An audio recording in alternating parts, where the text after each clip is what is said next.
All right, we are alive and well. Yeah, I hope everybody. Yeah. So today I'm going to teach again, but today I'm teaching about the yugas, the process of Hindi reality and interpretation of time and human existence. Yeah. We have kind of a lot in humanity that tries to explain how we exist, what we exist for, what we do in our life. Yeah, and it really is. It requires a great deal of enlightenment, a great deal of understanding, wisdom, a whole bunch of stuff. Yeah, before that kind of comes together, and it's not really a happenstance thing. It's not just about becoming more enlightened. It's about the time. Yeah, it's about the time. So you kind of have to take in physics, relativity, MC square, yeah, and how that gave us an understanding that light itself is fixed. Yeah, it has a set speed, a speed of light, and nothing in matter can go faster than light. Yeah, or it doesn't exist. It just stops existing. Yeah, and we could see that. Einstein gave the theory, well, what if you see a light coming with a train coming at you, and you hear the horn, and the horn takes so long, but yet the light kind of gets to you right away, and there's a certain time distance between the horn and the distance in the train. Well, what if that was relative to going out in space, and you were traveling at 1/4 the speed of light? Yeah, and you turned around and came back. And you came back at the same speed. And his theory came up with the fact that you would come back younger than the people on the planet who are existing at a certain time cycle in relationship to light. Yeah, light travels at a certain speed of light. And on Earth, we are set in specific time. Yeah. So when we travel away and we go through this speed of light and come back, we literally change our reality, our physical reality, even though we're from Earth. We come back to Earth and everybody else is dead, and 150 years has passed. Yeah. And that's reality. That is reality. And that's only going at a fraction of the speed of light, turning around and coming back. Yeah. Everybody has gone years, if not a whole lifetime, or many lifetimes. Depends on how far we went and how fast we return back. Yeah, so that is a relative reality. We realize that now in physics. Yeah, but we also have that same relative reality sits in the quantum reality of God. Yeah, that time cycle, that we're in, which is relative to the speed of light. If you study the physics and sacred geomancy and things of that nature, you find out the pyramid represents the speed of light. It's mathematical equations found in it. The mathematical equations of the Earth. And phi ratio itself is connected to the speed of light. Yeah, it's built into it, like an imprint, as though everything is based on light. Everything is based on the speed of light. Yeah, but light controls one thing, and that's time. Yeah, it's the controller of time, because if we pass through that light and come back at a certain speed, time changes dramatically. Yeah, so time in itself is controlled by light. Yeah, so we can pass in and out, we can time travel, do all those sort of things, only by working within the physics of light. Yeah, and so it's a quantum reality. It doesn't fit our day-to-day reality, our fixed reality of laws and things, where we go away for 100 years and we come back after 100 years and everybody else is 100 years old and you're 100 years old. But it's not true. Everybody's dead, been gone for quite a while, because time is reference to light, speed, yeah, and how material things are completely set in that, whether you're on planet Earth, or you're on the moon, or you're in a pyramid, or you're looking at a plant. You know, every single thing is set in the same law. Same law, yeah? So that law has a controlling element to it, that light, the light. And the light is a phi ratio, yeah? So we're all moving through time, through cycles of time. And we can't really see how that time works out. 2,000 years, you know, are we going through some change? We are, because we're in a relative state of time. And inside of us, inside of this whole thing, is God's mind, God's creative mind, yeah? And the further we get away from God's mind, when we go through this cycle of time, yeah, the less spiritual we become, the less dharma we have from God's mind. And it's telepathic, yeah? So yugas are seen in the Hindi relationship of spiritual masters who live on earth for tens of thousands of years, yeah, reincarnate, yeah, and their mind through their soul comes back into their body, and they continue this initiatory process telepathically, yeah, even though we all could be in a very, very bad, evil time, yeah, but these sages are outside of that, because the vibration in their mind is traveling at a point of light that is in reference to God. And it's not under the control of the material plane. And the material plane has yugas. Yeah? Some last 2,000 years, some last 4,000 years, some last 3,000 years. And each yuga has the representation of what it's like to be in God's presence. Yeah? If you're in the Kali Yuga, it's a very bad time, because then you're settled in with inhumane people, with inhumane thoughts, and dictators, and tyrants, and taxpayers, and owners of land, and all these materialistic things that are very oriented toward gain and materialism. Yeah, but that's the time of that yuga. Yeah. And that yuga is the Kali Yuga, and it lasts about 2,000 years, 2,400 years, yeah.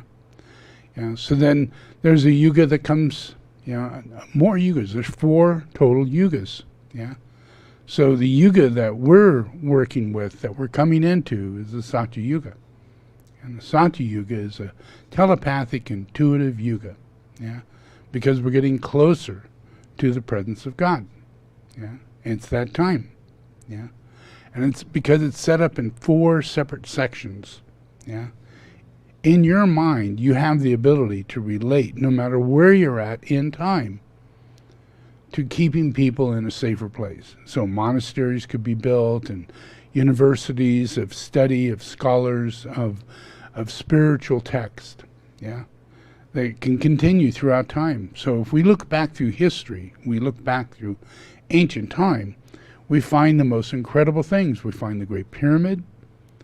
We find statues to Buddha and God and many different aspects of high spiritual society. And that's in ancient time. How's that possible? We haven't even reached that yet. We haven't come anywhere near it. So how could it be the past? Yeah. You have to really consider that, because you're just going to go nuts, and you're going to go, oh, it's extraterrestrials, or we've been taken over by a bunch of demigods at some cycle of time. Yeah? And we, as a human race, aren't part of this. Yeah? That it has to be the coming of extraterrestrials or some kind of outside force, yeah, that gave us this past, whether it be the pyramid or whatever. But in reality, it's God's relationship to matter, yeah. In God's mind, it all matters, yeah. And God imprints on that, you know, a sacred reality of that you don't need to read books, and you don't need to struggle to go through your life the way you do. You know, that when you get to a certain yuga, you receive your information telepathically, yeah. All your education comes telepathically. And as you're passing from one yuga to the the yuga that breaks away from a yuga where there are no masters and there is no telepathic connection. Yeah, I'm losing picture. There, still got that one. You know, and those in each yuga, you know, all four yugas, they're very, very different than each other. Yeah, and there's a Tetra yuga, yeah, a Sakya yuga, yeah. There's a Kali Yuga, yeah, yeah. And each yuga has its relationship of consciousness that changes the mind as to how we're going to behave, how we're going to live through cycles. So imagine you go back during the time of Rome. We go back to the time where we get Caesar, and we read about the Senate, and we read about, you know, how Caesar, you know, became a dictator through this thing called democracy. You know, created in Rome, yeah, Socrates and all that built up to it, leading to this possibility, yeah, but it was usurped by evil, yeah, and so that evil, instead of there being a democracy, it fell, yeah, and Rome came under Caesar, and Caesar, the dictator, said, okay, I'm Caesar forever. There is no more voting me in or out. I'm Caesar forever. And that's what happened. Caesar said he's Caesar forever. And that was a representation of the time. An exact representation of the time. Yeah. And it had to happen that way. It had to come through that cycle. Yeah. And it expressed in that cycle. And it continued as it went on. We go into the Dark Age and the 1300s and, you know, other periods of time. And those are more and more and more and more of that dark cycle of people becoming more materialistic and more selfish. Yeah. So here's some teachings on the yugas. Historians have long sought a key with which to unlock the secrets of the past, but the key has eluded them because they have looked only to the outer man. Only when we make the correlation of inner consciousness to outward behavior does the seeming chaos of history fall into a discernible pattern. It is not, however, the pattern most modern historians and archaeologists expect to find. The Yugas describe a cycle of human development that not only predicts highly advanced ages in the future, but indicates that they have occurred in the past as well. The Yuga cycle includes ages less advanced than our own, ages full of ignorance and darkness, and ages so much more advanced than our own present age that we cannot fully comprehend them. And, as is implicit in the meaning of the word cycle, we learn that once mankind's peak is reached, there is inevitable decline.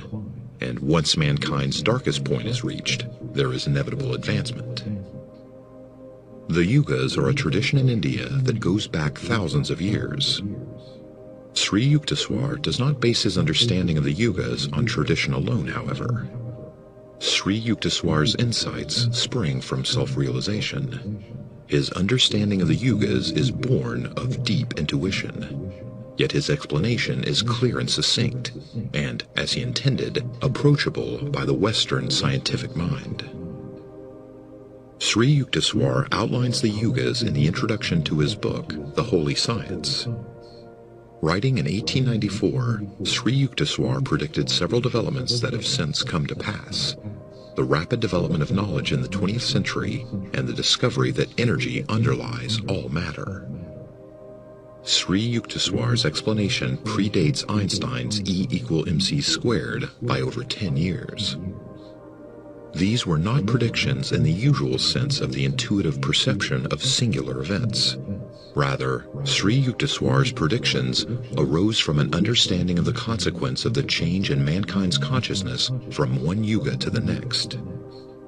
The most recent transition from one yuga to the next was fully completed in the year 1900 AD, just 5 years before Einstein's conceptions fundamentally changed our worldview. Sri Yukteswar's prediction, however, was not about Einstein as an individual. Had it not been Einstein who perceived and formulated the relationship between energy and matter, it would have been someone else. What Sri Yukteswar predicted was the inevitability that this knowledge would come to light, due to the fundamental change in the consciousness of mankind taking place at that time. So the principle behind this is that everybody is spiritual. Yeah? That everything is spiritual. And God is everything. Yeah? And that influence that comes from behind God, with God, is the mind of God. You know nothing about God until you know the mind of God. And you don't get to know the mind of God until you reach telepathy and intuition. Yeah? Because in the mind of God doesn't talk to you, doesn't say, do this, Joey, It gives impressions. You see things that need to get done. And you also see how they get done. And you see what you need to do to get them done. It keeps going. Yeah, the whole process, your entire education, keeps going from the mind of God. It's a telepathic orientation, shifting from our chakras that were unhealthy, that we wouldn't have this receptivity. We would be moved and drained and go through all these illnesses and everything that we go through in life. We don't know the benefit of the future, the cycle, what happens when we reach this cycle of time. And it really, that it was ushered in 1900. So there was a big shift in the possibility of psychic awareness. And by 1950, we had hippies, and they're on a psychedelic trip. They're open up to the mind of God. They want love. They want peace. They want to understand. They want to practice yoga. They want to do other things rather than the things that we're all moved to do, because they're actually picking up, recapitulating out of the mind of God what it is that's natural in the future. And it's coming from the past. We've been on this thing 1,000 times. It's been going around and around and around and around and around. So we get an enormous amount of our building of our character comes from this mind of God. So we're here now in the Kali Yuga. And this is a bit what the Kali Yuga is about. Modern historians, we can clearly see the pattern of devolution and evolution suggested by the yugas. We can see a descent followed by an ascent rather than a straight upward line of progress. Much of recorded history is political. That is to say, it records the rise, fall, consolidation, and disintegration of empires, countries, cities, and cultures. What most of us learned in school is that empires came and went more or less randomly as a result of ever-shifting circumstances. Leadership, trade, climate, and the technology of war among the most prominent. Yet, if we stand back from the detail of political history, we can see a pattern in the seemingly random rise and fall of kingdoms and empires. See Figure 2 in the bonus PDF. Consolidation of political empires through the middle years of descending Kali Yuga, followed by their disintegration through the ending years of descending Kali Yuga and the beginning years of ascending Kali Yuga, and then another period of consolidation of political empires through the middle years of ascending Kali Yuga. The Roman Empire serves as a good example of the pattern of consolidation followed by disintegration in descending Kali Yuga. See Figure 3 in the bonus PDF. Rome's fortunes began near the beginning of the descending Kali Yuga and ended almost exactly at Kali Yuga's lowest point, 500 AD.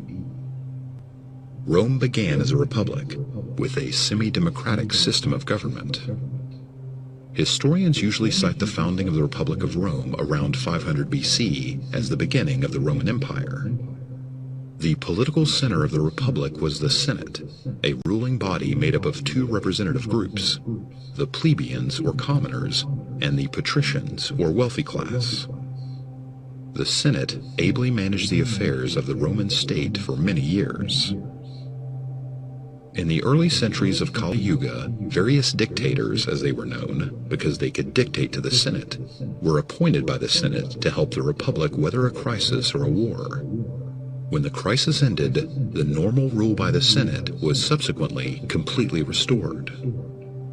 Over time, however, the dictators became stronger and stronger until by the 1st century BC, Julius Caesar was declared dictator for life. Yep. And don't we have that now?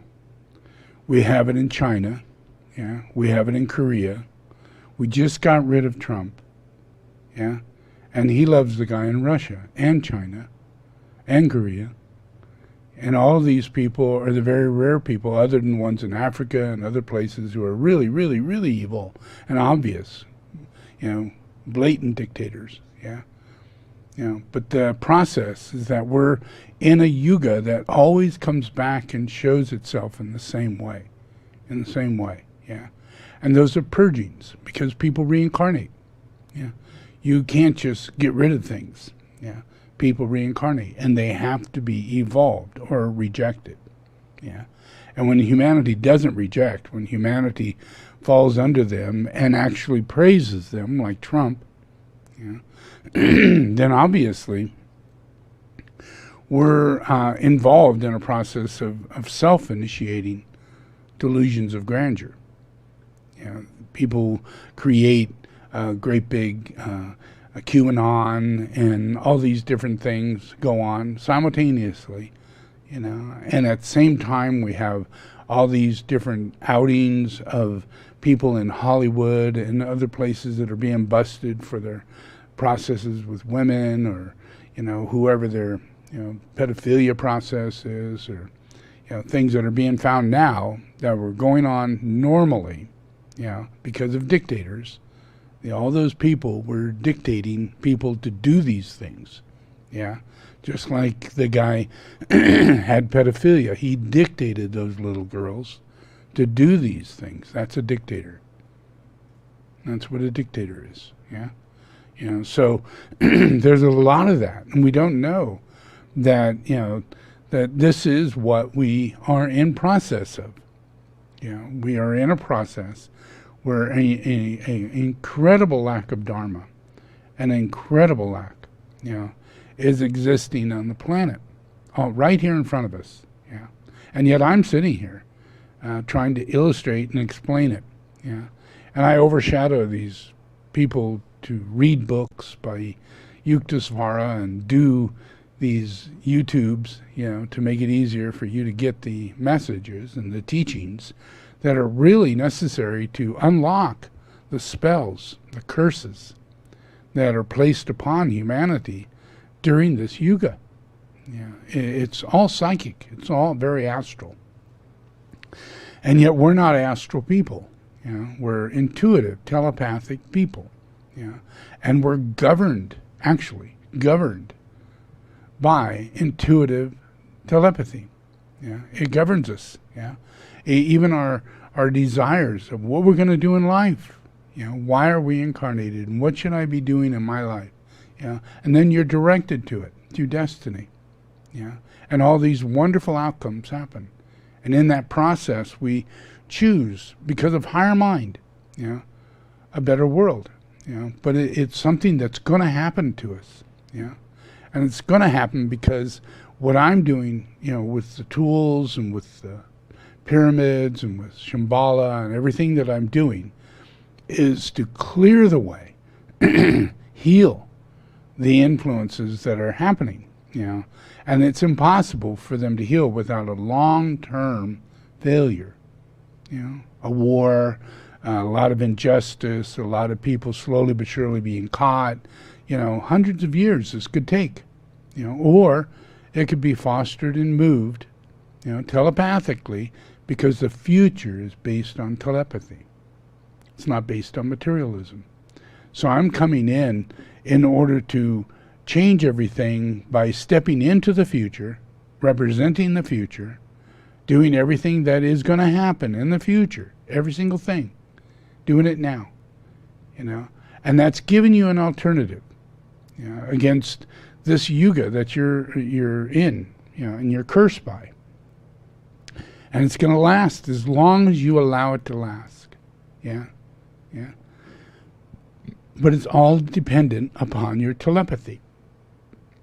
So it's a matter of exchanging that telepathy, for an astral plane reality. And astral plane reality is based on our thought forms. How do our thought forms govern things? And each one of the yugas moves us to certain degrees of our psychicism. One of them is the ability of magnetic attraction. A yuga does that. A whole yuga, you get to experience magnetic attraction. A whole yuga. And you can get to a point to where you literally can create lightning and all kinds of stuff. And it could be very dangerous. A whole yuga is based in that. And people get to that. And it's like a crazy time. But it's not based on all evil. It's based on higher levels of psychicism and thought form manifestation. That we actually are in control of matter. And we're going to slowly but surely, God does that. God is that. God controls all things. And as we learn all this, we learn to adapt to God. And we learn to adapt to the reality of change. So when we go from one yuga to the next, we end up as the very few sages that are existing at the time. And they grow in numbers for every yuga, and it makes it easier and less horrifying for the whole of the world, as this evolves forward. But we're moving now into a new yuga, one that is directly in relationship to telepathy, not just lower psychicism or something like that. So let me show you this one. First, I showed you the Kali Yuga. That super sucks. That's where you're sitting. That's where we're coming out of as of 1900. There's another yuga. Their homes, public buildings, and temples probably won't be overly large or ostentatiously ornate. Beauty of form and harmony in relation to nature will most likely shape their architecture, since their expanded awareness will make them keenly aware of such subtleties. With Treta Yuga's much smaller population, one could also expect that they will settle into the best real estate available, beautiful, healthy, and bountiful. Treta Yuga man may well spend a considerable amount of time out of doors in close touch with nature. Individuals will be guided to develop along the natural lines of their innate qualities. As a result, society may stratify. Those with Treta Yuga consciousness will need to develop their abilities in accordance with their awareness. Those who are still primarily in Dwapara Yuga consciousness will need to develop their abilities in accordance with their awareness, as will those individuals who are more in tune. So you need to understand this. It's not based on the yuga. It's based on your consciousness at the level of a yuga. So if all this time, through all the yugas, one has developed a consciousness during the time of Treta Yuga or Santa Yuga or any of the yugas, if you happen to have the consciousness of the Kali Yuga, which is the worst, then you're going to have a really hard time adapting to these higher spiritual yugas. You're going to be the idiot. You're going to be the slow person getting through it, but it's going to last for 4,000 years. And you might start catching on the last 300-400 years, And you might, because there's no other place to go. Everybody's spiritual. Everything is beautiful. Everybody is in a healthy place. It's all amazing, And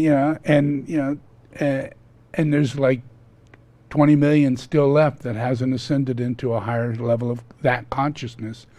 They're still stuck behind in the other yuga consciousnesses, because you have to go through each yuga and establish that consciousness to get through the next yuga and establish that consciousness. It doesn't just come with the yuga. The yuga is supplying the consciousness. It is a closeness to God. But it doesn't mean that it's gone once that yuga goes. It means that you hold that consciousness, just like Yuktasvara, or Maitreya, or Krishna, or any incarnation of the Avatar and you read the books in the Hindu Vedas, you'll find that the avatars appear through all the yugas. Yeah. And they go through all kinds of weird stuff, but it's applied to the yuga. And the avatar is still the avatar, still highly conscious, still fully aware. Yeah. Nothing is lost in the mind and consciousness and spiritual activity of the avatar, no matter what yuga it is. Yeah.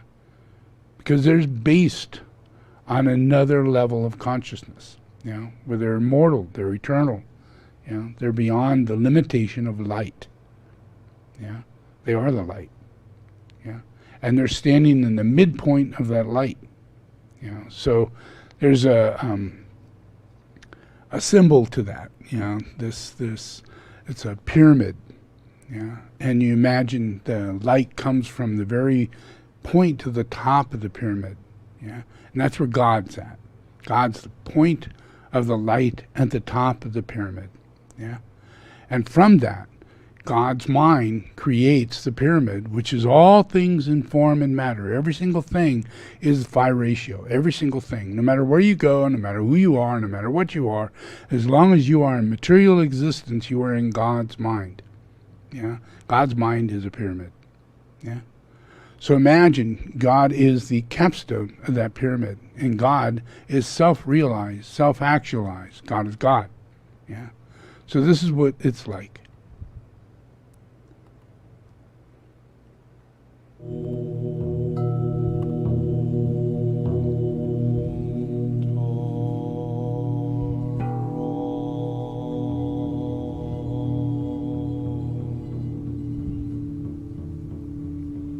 I am a messenger of light. I am a pilgrim on the way of love. I do not walk alone, but I know read that. myself as one. God's in nothingness, with all great souls, in non-existence, and one with in them void. service. And Their then strength manifests. is mine. Yeah. And Their that manifests strength the I truth. claim. It's not God, making My something strength happen. is It's the theirs, truth and this I that freely comes from give. the void that's made manifest by God's A soul. ability I to walk on let earth. the truth manifest. Yeah. And this beginning I of magnetic represent the attraction, one. beginning of thought form building, so this point expands into the existence of each and every soul. Halfway down the pyramid, a clear step is formed, and this step in every single soul has ever existed is manifested in that process. Yeah. So as all of existence goes on, no matter what yuga you're in. Yeah. It all depends on your consciousness within that pyramid. How close are you to God? Are you at the base? Have you fallen below the pyramid? Are you stuck in samsara? Have you found your way to hell?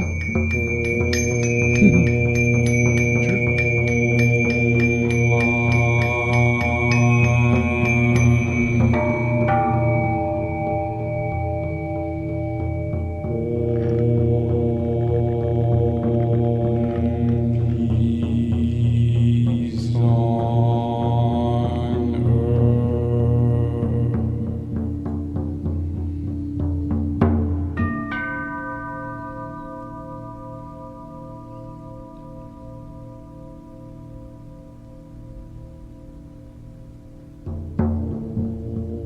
The will of God moves the world.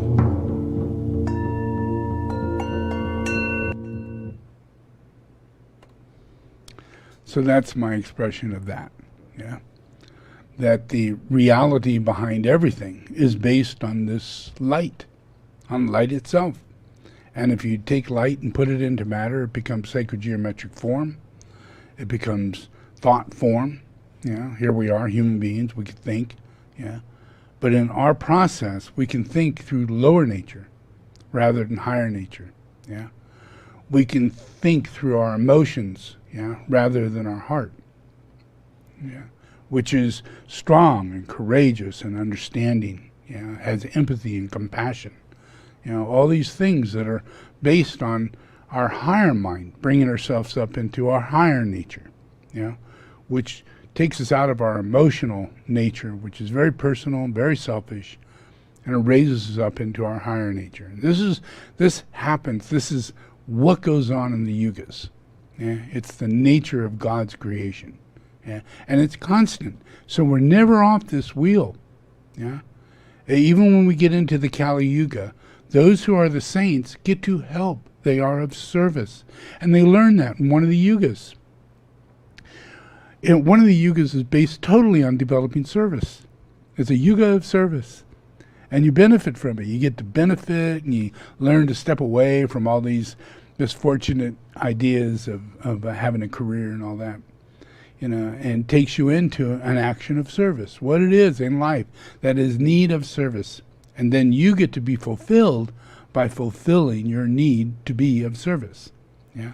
And God, telepathically, intuitively at first, moves you through the actions of being able to be of service, by being kind, by being considerate, by changing, your ambition, changing your ego, to a more soulful character. So everything is building characters so that you're standing full like Christ, and your head is in the same place God's head's at, you're sitting inside of a pyramid. Your whole body is built as a pyramid. So now your body can become a temple. So it doesn't matter what yuga you're in. You're a sanctuary, human beings, sages, saints. You can read about this. Throughout history, we can find saints and sages during the darkest times. Tibet, some of the worst and evilest times on earth, at the same time Tsongkhapa was developing virtue. At the worst and evilest times on earth, Padmasambhava was manifested on a lotus, and gave teachings to humanity, and teachings to students that came from India who were previous students to Buddha, who reincarnated and waded through this terrible Kali Yuga. So all the time, God is gracing us, beyond materialism, through the light, in a way in which it's super spiritual, metaphysical, manifested. Can't believe it. Jesus, how did you get born without having the need of a father? How is that possible? Padmasambhava, how did you manifest 9 years old and fully enlightened on a lotus? How is that possible? How did you do that? And it is God constantly giving us treasure after treasure after treasure at all times. That's dharma. There is always dharma. It depends on teaching. Dharma is initiated by the teacher. You'll learn this in every yuga. As you go from one yuga to the next, you'll find, one yuga in Kali Yuga, you go, well, I'll go to university and I'll learn from a chef, then I'll learn from a doctor to be a doctor, and I'll learn from a shoemaker to be a shoemaker, and I'll learn from all these different things. That's the Kali Yuga. And then you get to another place, to another yuga, and you move on to a higher dimension of your consciousness. And you start having these developed awarenesses, which is the teaching I'm giving the whole planet right now. A lot of people are heading for the mountains. A lot of people are getting tiny houses. A lot of people are heading out in vans and really getting themselves into nature. People breaking away from business and breaking away, and even though they don't want to break away, their business is being torn away. And their lifestyle is becoming minimalized. And the kind of bills and the extreme expenses and all the things that we were in just 2 years ago, is dramatically going to be changed within the next 5 years. As we step back into it, housing will be half the cost. Businesses will be given away almost, just to get us back into business, just to get things started again. So there's going to be an enormous shift in the process of whether or not we move from one level of consciousness to another. And all of it's being moved by reincarnation. So imagine, Here's this one. You've seen the movie Little Buddha, and the process of my incarnation is a process of bringing the incarnation of a Satya Yuga man into the world.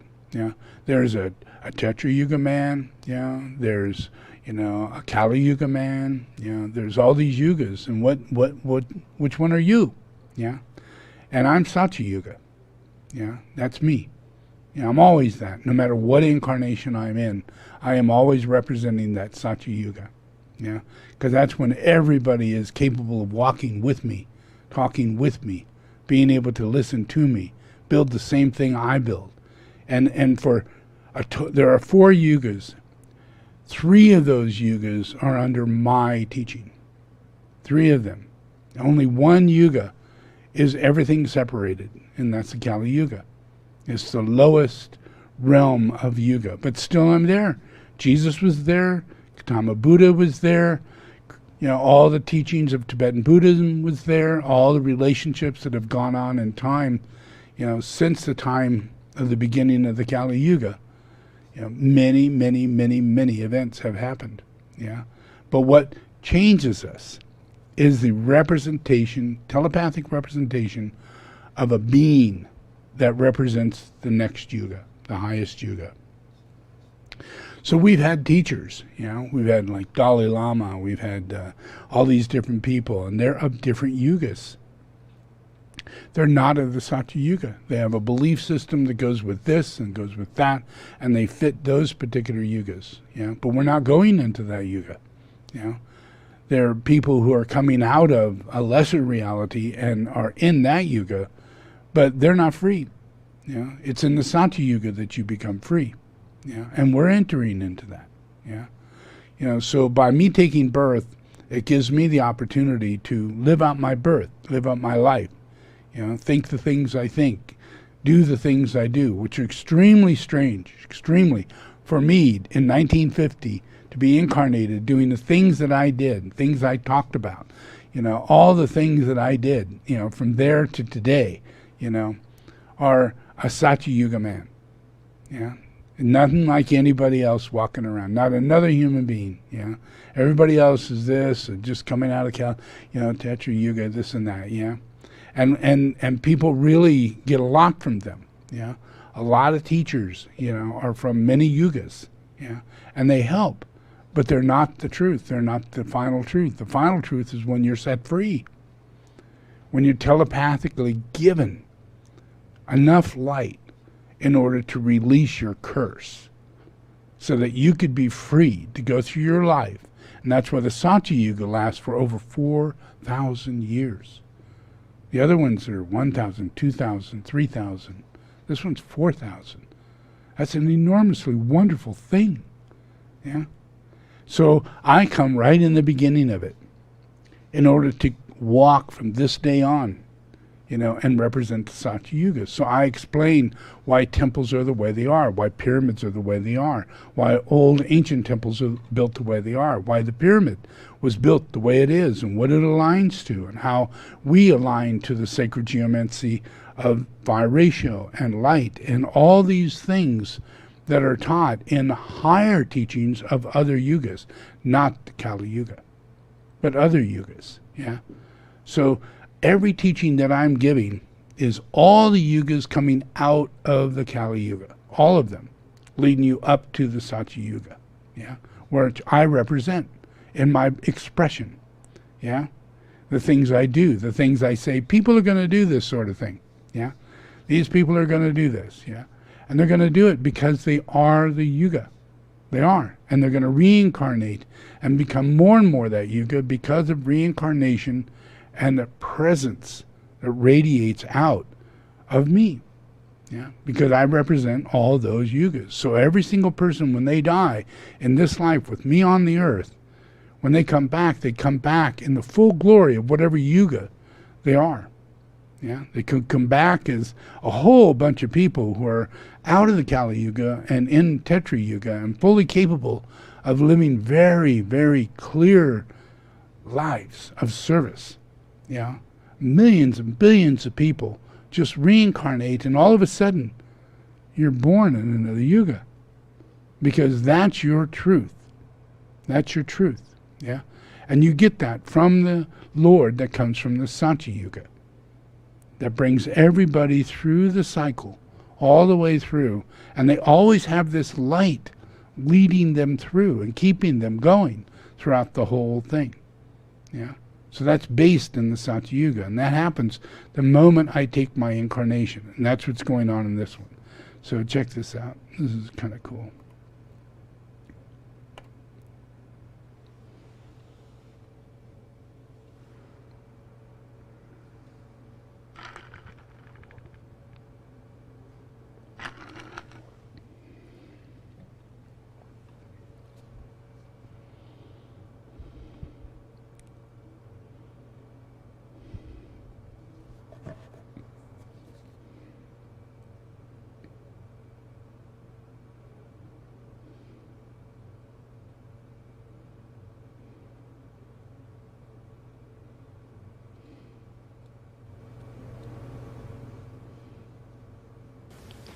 What was your, going back to the early years, what was your family's heritage, Native American heritage?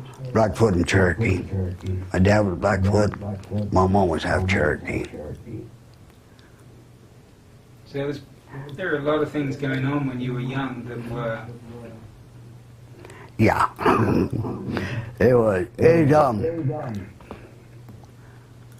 We weren't allowed to say we were Indian. Never mentioned being Indian. Because back then, you know, that was a bad thing to be. No one liked you. We're home. And these people come to the door and they said, "Is my mother there?" And I says, "Yeah, your father." I said, "He's in the back room. Come on in." You know, we weren't allowed to let people in the house. I just told them, "Come on in." He said, "We're here to talk to you about your brother." And about that time, my folks come out in the living room and ran me up the hall to hold the other two kids back. And the conversation I heard was that they're here to come to take him back to Tibet to be educated. And my dad got upset about that. So what's wrong with the education here? Why would he want to go to Tibet? Because he's a chosen one, is the way they were putting it. And they were serious about taking him with them. And my folks, they just got fed up with it and ran him off. I didn't hear nothing else about that till a year later when they got a letter. And the letter stated that they're sorry that Buddha missed his opportunity to do this, and they'll check back in years, in the future. And as far as I know, they might have and might not have. You ever see the film Little Buddha? Yeah. Was that kind of like... Yeah. It was like that. That's when I first started thinking about this again, is when I seen that. And I thought, well, that's my brother. And it can't be because the time periods are all wrong in this. And I'm thinking, maybe that could have been him up there. Maybe it should have been. So when they came and they were talking to your folks, you were made to go away. Yeah. I kept sneaking up the hall so I could hear. I'd go from one door to the next, trying to hear what was going on. But they really shook my dad up. He got really upset, and my mom, she was basically laughing. She said, "This can't be real, it's candid camera, some stunt going on. Her brother put him up to it and stuff like that." But she checked, and as far as she knew, them people didn't exist to anybody in my family but Ronnie. He wanted to know who they were and what they wanted, and come down the hallway into the living room. He just went out the back door in the backyard and was looking through the sliding glass doors, trying to see what was going on. But no, there was no discussion. Anybody, none of my relatives, nobody. It was never brought up again, until that letter. And I think my sister may have it, because I know my mom kept it. So it was like a letter from the Tibetan. My mom and dad called him Buddha, little Buddha. And that went on for several years. And then he opened a clinic or something in Oregon. And they called him the Messiah. He's opened up a clinic up in Oregon. He's the Messiah. And it was just a private joke between them two. I never knew what was going on, you know, what they were talking about. But it's what these people, the Tibetans, had said to him while they were there. You know, he's chosen for this, and he's supposed to do this and that. They were determined to get the point across to my folks that this is supposed to be, this has to be. You know, and they weren't taking no for an answer, and there were these two old people in my living room arguing with my folks about taking my brother. And when they left, you could just tell they were looking for him, you know. As far as I thought they were going to just go ahead and take him, but they really shook my dad up. But I didn't know what it was. You know, I didn't know Tibet or Dalai Lama or none of that stuff. None of us did. So it was, and I kept that story to myself till about a year and a half ago, 2 years ago. Discussed it with him when we first started talking again. I'd asked him, I said, do you remember that? He says, oh yeah, I remember it, but nobody else does. And I don't know if he thought it was a story that my mom had made up or if it actually happened, because he was really young at the time. And before, what was it? Before my dad died, he got in touch with him. He knew my dad was dying. Hadn't been in touch with him for years. But he just called and said, you know, I know Dad's dying, yada, yada. Because he's suffering strokes, daily strokes, and he had cancer, and he's just terminally ill. And everybody tried to find Buddha, you know, to let him know. And I've talked to everybody, and they said, no, we never got in touch with him. You know, how would he know what was going on? He knew the phone number, he knew the address,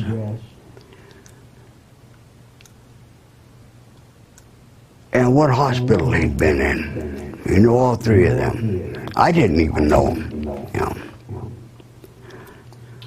When you were younger, were there things that you remember about him being different? Yeah. Yeah. He was always different. He was always thinking. You know, he showed his intelligence way early when he was like 12, 13 years old. He was able to do things that other people couldn't do. But if you asked him for a hammer or a screwdriver, he wouldn't know the difference between them. But you could talk about a constellation in the sky, and he'd know what you were talking about. You know, no one knew how he knew what he knew. You know, that was strange. And he wanted a sitar. He wanted to learn how to play sitar. I just learned when the Beatles come out what a sitar was, you know. And he wanted one of them, wanted to learn how to play it. He's always been intelligent. He's always been thinking ahead. And that empathy, thinking about other people? Yeah. He always wanted to help people. You know, I think that's how he got hooked up with these people, the Tibetans that came, because he just, you know, he talked to anybody. He was happy, he was go-lucky, and if you seemed interesting, he'd go talk to you, you know, find out, you know, what you are, whatever. If he'd have gone that way into the Indian nations, he'd probably be the greatest chief ever, you know.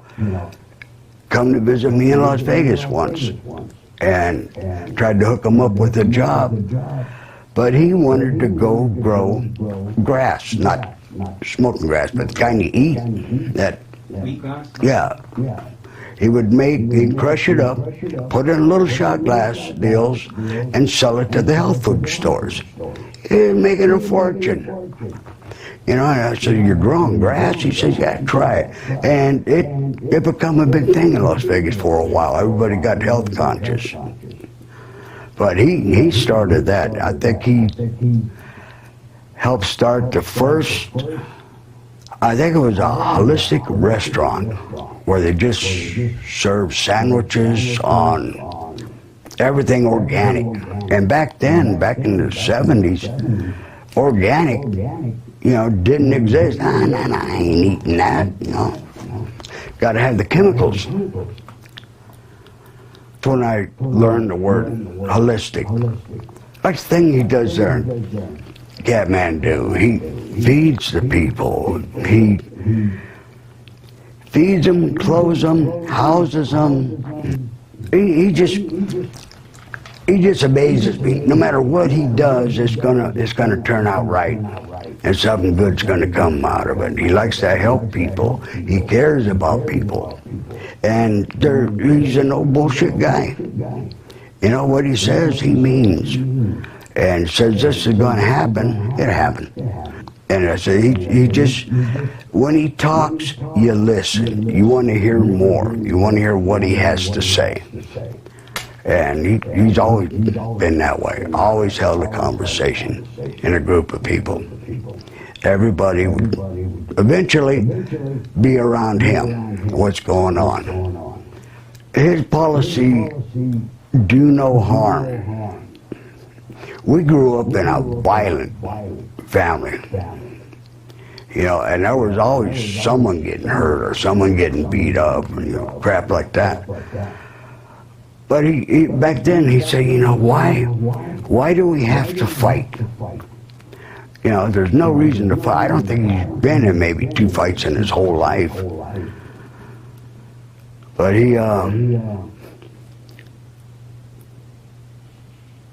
what was it? When I went to Vietnam, he kept telling me, why don't you go to Canada like everybody else? I don't want to. You know, Vietnam wasn't even a thing when I joined the service. It became a thing while I was in boot camp. That's when I learned about Vietnam. And by the time I got out of boot camp, he knew everything there was about Vietnam, about all the coups that's gone on there, and who the good guys were and who the bad guys were. And he flat told me, he says, you know, you're over there fighting a war against people that are defending their country. We're the invader. You know, and he put that out there. And it was a whole different concept. People weren't ready for that. And he had a couple rallies. Cesar Chavez spoke about him at one of his rallies. And I couldn't believe, here this guy from Mexico comes here trying to start a union for the Mexican laborers and get them decent pay. And he's talking about Buddha. You know, how he's seen through what he's done, what could be done. You know, they did a lot of testing in Davis University, and they tested a lot of monkeys. And he just couldn't see that happening. He always said, you know, one of these days I'm gonna let them monkeys out. Well, they got loose. But he'd be an advocate for something like that, for animals. Thanksgiving one year, we were having Thanksgiving dinner, and this big semi-truck come down our street, and no truck's supposed to be on that street. And Buddha went running out there and stopped the guy. You know, here's a little guy stopping his big 16-wheeler. And the guy says, what do you want? He says, you're not home having Thanksgiving dinner with your family? He said, no, gotta work. He said, wait here. He went inside, got a plate, and took it back out there and sat in the truck and ate with him. You know, that's the kind of character he was back there. That's a kid doing that. You know, and this guy was a stranger. So you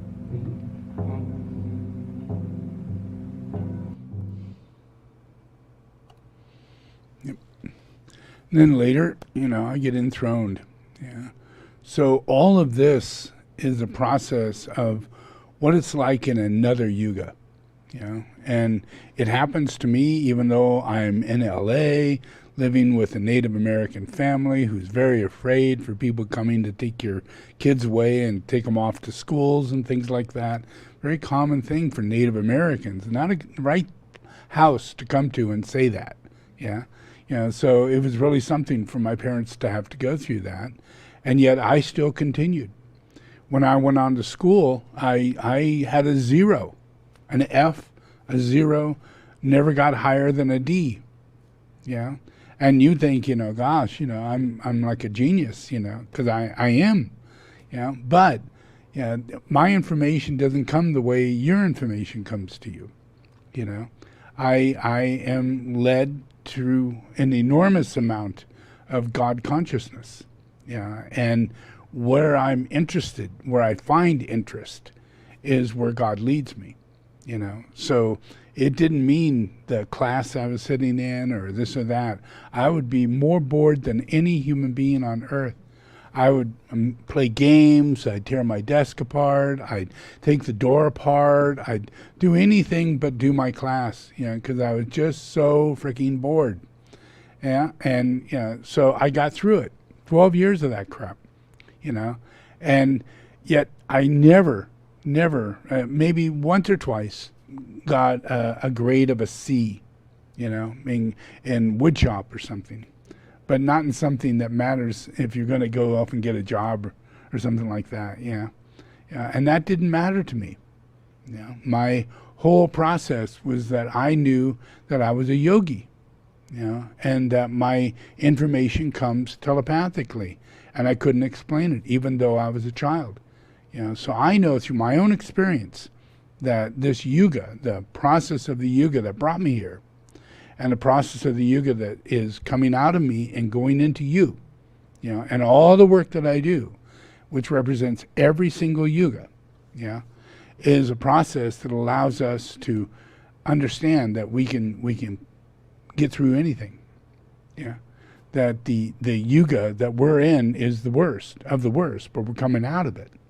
So all the things that I'm illustrating are things that are coming with the higher telepathy, the higher ability for us to heal, the higher ability for us to receive new sciences, new technologies, new advancements that have nothing to do with corruption and crime and things of that nature. Nothing whatsoever. Yeah?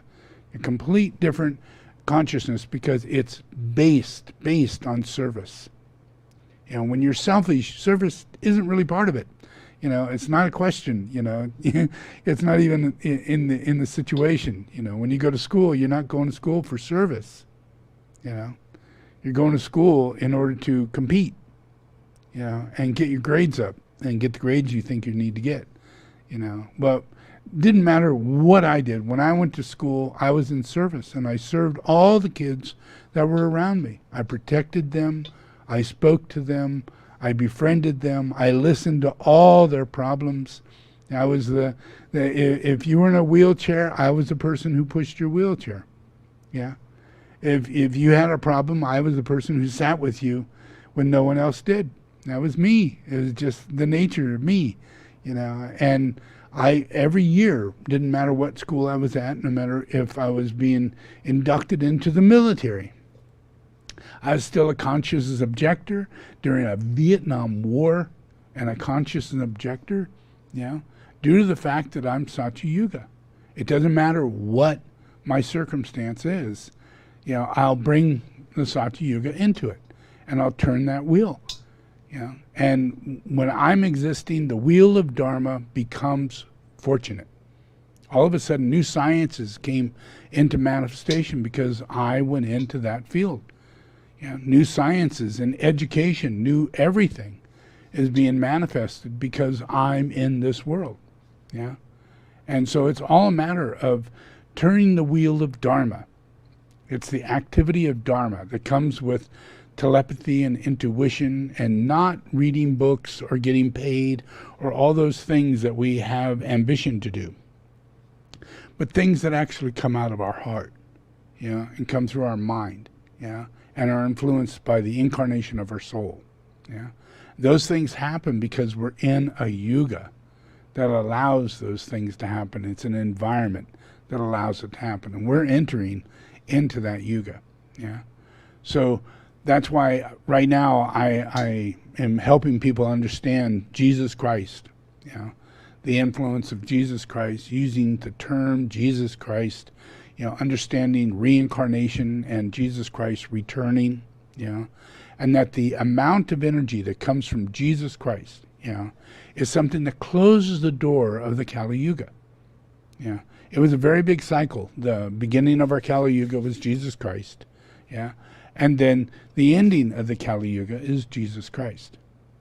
So Jesus Christ takes it on, absorbs it, takes up as much of the sin that is going to be taking place, but created Christianity in the middle of it. Even though it did some really terrible things in the Catholic Church and all, but you can't imagine what it would have been like if it hadn't been ushered through with the addition of Jesus Christ and Buddhism, and the other forms of religion that came about, rather than the dictator reality of, all that was happening, because there was the Huns and the Mongols and all these things that were going on for world domination and complete elimination of the planet. So there was other things from other yugas under the influence during this Kali Yuga, and it made a big difference, a major difference. So we're going to be able to look back as time goes on and see history for what it really is, know that giants did exist, know that people are angelic in nature, giants reincarnated, not so good, All those things have to be understood for when we step into the next yuga, we're able to heal and understand and not be moved by the reincarnation of dictators, another Hitler, another Mussolini, because in their nature, they carry that yuga with them, and they want to maintain that yuga when they get back into incarnation. So that's why it's difficult to enter fully. It takes about 200 years to step from one yuga out of that one and into another. And it could go as much as 400 years. And that's not good. So my work is to make sure it's shortened as much as possible. And the teaching that you get is along the line of sacred geomancy, temple building, relating to the soul, and understand that we work on a telepathic level, and you're going to receive impressions from God as direction, and it's going to tell you to minimalize, to calm down, step back, don't reach for that particular bullshit thing that you're constantly in your addiction to maintain, because that's the Kali Yuga. It's a place of addiction, fulfilling your senses, maintaining all sensory fulfillment, because you don't realize you reincarnate, and what you do in this life you're going to get in your next life if you don't do better. That's Kali Yuga. You lose everything. It comes down to any understanding of reincarnation. And it's for a few thousand years, and that's horrible. But if you look back in history, you'll see written in history is reincarnation. So way back in the past, during different yugas, reincarnation was the major principle behind why the yuga served in the way that it did, why people evolved in the way that they did, because they continued reincarnating and fostering harmlessness and spiritual development. And that's what we're going to do. All right? So let's pray.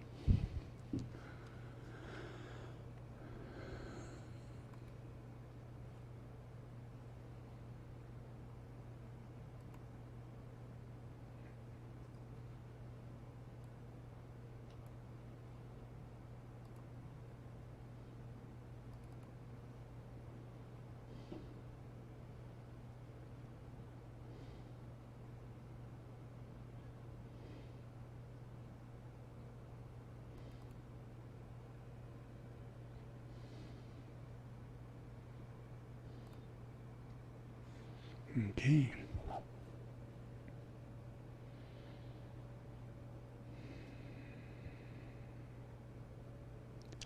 Okay, repeat after me. Lord Jesus the Christ, thank you for bringing me here.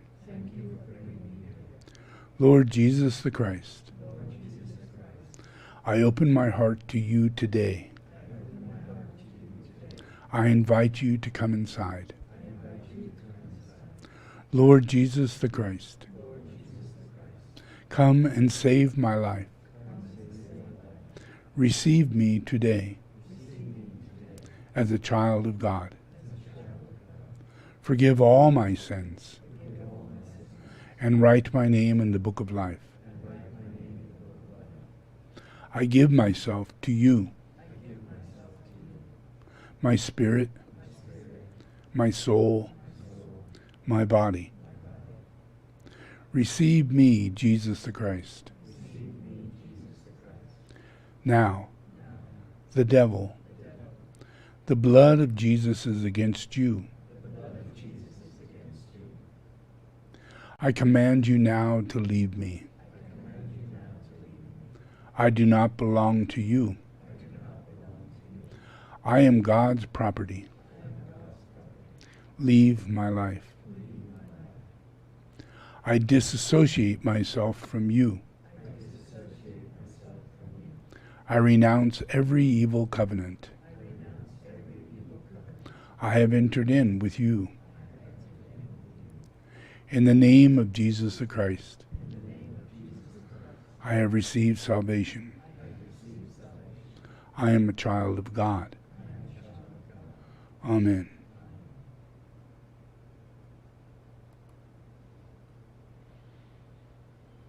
Okay, just relax. Do Om every 10 seconds when I do. And listen to the words.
As many atoms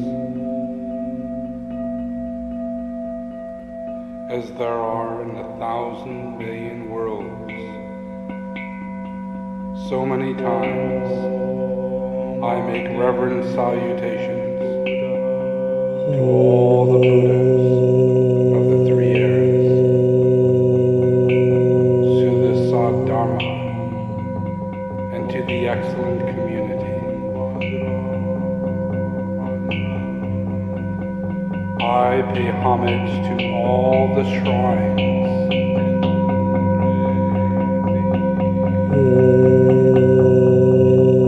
and all the places in which the Bodhisattvas have been.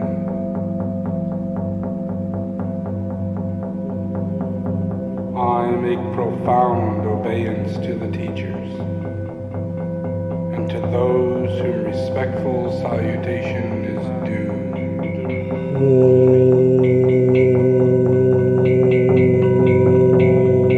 This very day, I go for refuge.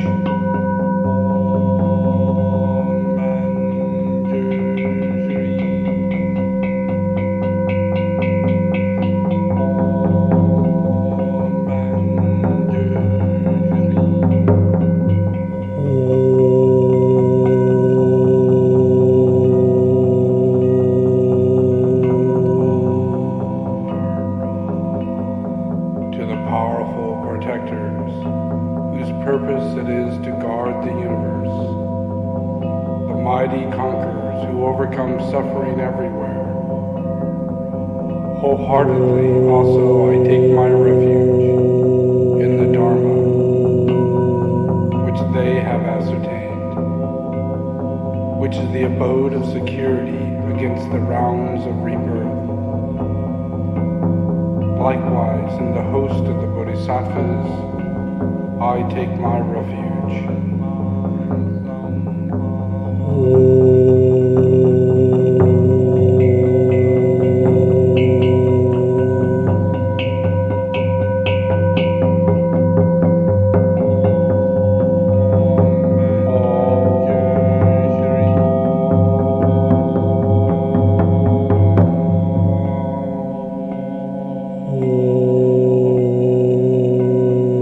To the Buddha, for refuge I go.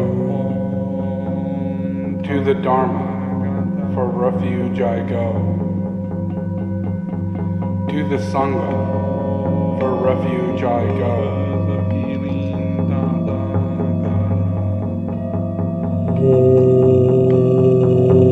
To the Buddha, for refuge I go. To the Dharma, for refuge I go. To the Sangha, for refuge I go.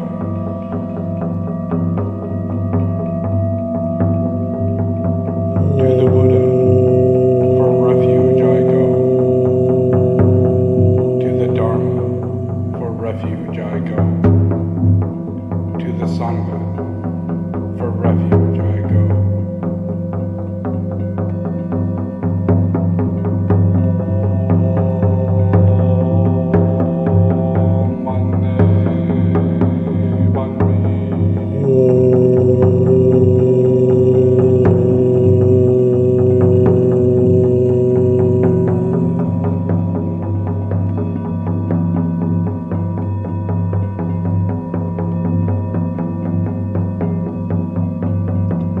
all the truth teachings of the past, to all the truth teachings yet to be, to all the truth teachings that are now, my worship flows unceasingly. No other refuge than the truth. Refuge supreme is there for me.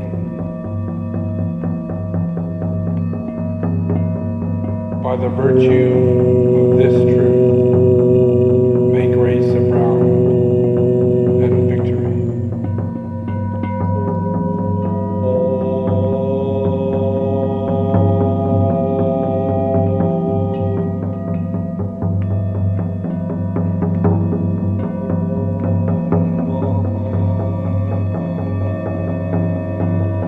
All my life I go for refuge to brotherhood.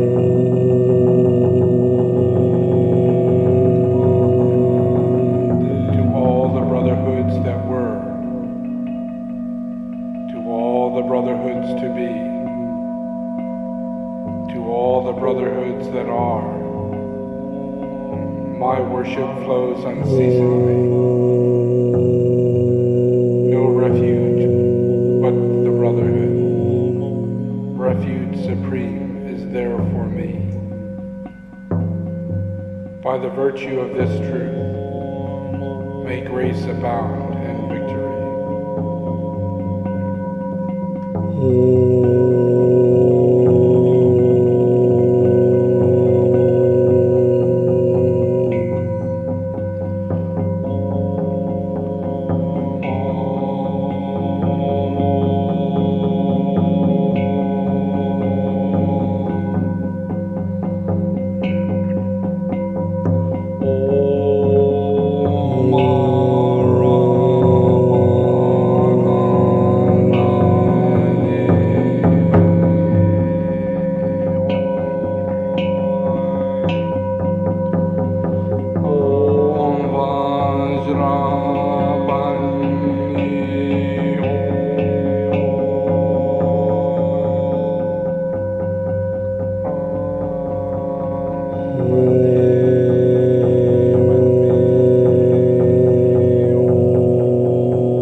Okay, and just relax.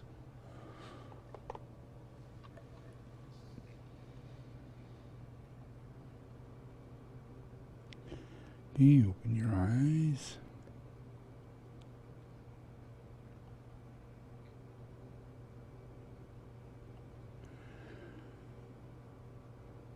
So here in Shambhala, this little place right here, this is where we're at right now. And the process of building Shambhala and all that went into it, the ability to pull this off, And there wasn't any, asking questions from anybody. It was a matter of establishing what needed to get done and building it and finding the location where it's going to be built and how it will be built and what it'll look like, along with all the sciences and tools and everything that I had to create in order to bring this about. All that. And using an average of 10 to 13 people on average, full time, they're helping me to establish this, and we're building this thing. And out of all this, it creates a future of activity. Every bit of it is part of service. Every bit of it is magnetic thought. The people who are in service to become part of sangha are in an intuitive place to where their relationship reaches destiny. And what they're going to do in sangha is for their life. And they're not in manifest destiny, always trying to figure out what are they going to do with their life. In the future, when we get into service and we move into these different yugas, all that stuff will be gone. And we'll be busy building these temples. We'll be busy. There's a lot of I built this one here. These are just in Tibet. There's a lot that's being done, and in order to create this healthiness of human form, of all the chakras on all the living human beings on this planet, it requires this science. And yet in all the other yugas, this science is an understanding. It's common sense. It's what we do. If you look back in all of our history, you'll see it everywhere, in the Great Pyramid and all the temples and everything. And it's just dwindled down to a small amount of people who can carry this message, this understanding, to any degree whatsoever. But it's going to change dramatically. And it has to change because we're going into a really big shift, in human needs, in human consciousness. And it's not something that's part of a manifest destiny. Nobody in society is going to be pinned out to be an Elon Musk savior. That kind of thing will go away. Right now, Elon and Amazon, all these people, movie stars, and everything, they're all saviors. You put your hat on there, and you think that's what's doing it for us. But it's not. What's doing it for us is the ability of the planetary logos to usher in ideas and thought forms and create magnetic influences, to create people who will gather together to create the new group of world servers and manifest in many different levels of our society, so that we can move forward in the next 10 to 15, 20 years in ways we have no idea. And yet we are full on, head on, 100% going the other direction. We're just slightly making it in the way in which I'm moving it. But it's happening because it's a part of a science, it is the truth, and it is the outcome. So it's not about me maintaining my faith, or something like that. There is faith in it, but faith in the obvious, not in I hope everybody can change and we'll make this come about, and we'll all be different, not that. It's faith in the reality of God and how this works, and it has always worked. And with my work and the way that I'm doing it, and as you continue studying all this and how we might be able to change, you're going to see that it's my science, my work, that is making this change. Not somebody else, not something else. It's specifically aligned to what it is I'm doing. Because I sit on throne seats where throne seats don't exist. Only by false prophets do they sit on those throne seats. And I came and just jumped right in and took that seat and held that seat and maintain it and build monasteries and build and then help the poor and feed the sick and the homeless. You know, doing all those things are part of a science that comes with the nature of a yuga that we're going into. Yeah. So, everybody, please enjoy.